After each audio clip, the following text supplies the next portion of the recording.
പുതിയ അധ്യക്ഷന്റെ നേതൃത്വത്തിൽ കേരളത്തിലെ ബി.ജെ.പി. മെച്ചപ്പെടുമെന്ന് എസ്.എൻ.ഡി.പി. യോഗം ജനറൽ സെക്രട്ടറി വെള്ളാപ്പള്ളി നടേശൻ. രാജീവ് ചന്ദ്രശേഖരൻ ശുദ്ധനായ രാഷ്ട്രീയക്കാരനാണ്, വളഞ്ഞ വഴി അറിയാത്ത നേതാവാണ്. ബി.ജെ.പിയെ എല്ലാവരും ഒരേ ഗ്രൂപ്പായി രാജീവ് ചന്ദ്രശേഖരന്റെ നേതൃത്വത്തിൽ അണിനിരക്കുമെന്നാണ് വിശ്വാസം. കഴിവുള്ള കച്ചവടക്കാരൻ ആയ നേതാവ് രാജീവ് ചന്ദ്രശേഖരൻ. രാജീവ് ചന്ദ്രശേഖരന്റെ വിശ്വാസം അദ്ദേഹത്തെ രക്ഷിക്കട്ടെ എന്നും വെള്ളാപ്പള്ളി പറഞ്ഞു. എസ്.എൻ.ഡി.പി. യോഗം ജനറൽ സെക്രട്ടറി വെള്ളാപ്പള്ളി നടേശനുമായി കൂടിക്കാഴ്ച നടത്തിയിരുന്നു രാജീവ്. അധ്യക്ഷനായി തിരഞ്ഞെടുക്കപ്പെട്ടതിന് പിന്നാലെയാണ് വെള്ളാപ്പള്ളിയെ സന്ദർശിച്ചത്. രാജീവ് ചന്ദ്രശേഖരുമായി സൗഹൃദ ബന്ധമുണ്ടെന്നും സത്യസന്ധനും ശുദ്ധനുമായ വ്യവസായി ആണെന്നും വെള്ളാപ്പള്ളി നടേശൻ പറഞ്ഞു.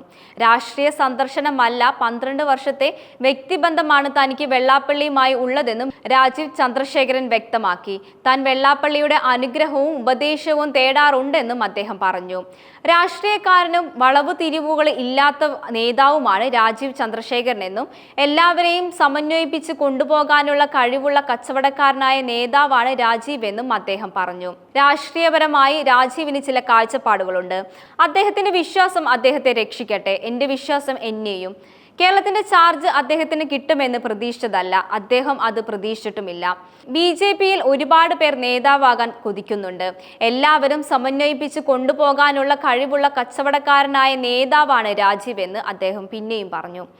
ഗ്രൂപ്പിസം ഇല്ലാത്ത ഒരു ബി.ജെ.പിയായി മാറാനുള്ള സാഹചര്യം നിലവിൽ ബി.ജെ.പിക്കുണ്ടെന്നാണ് മനസ്സിലാക്കാൻ കഴിയുന്നത്. വഖഫ് ഭേദഗതി ബില്ലിലും വെള്ളാപ്പള്ളി പ്രതികരണം രേഖപ്പെടുത്തി.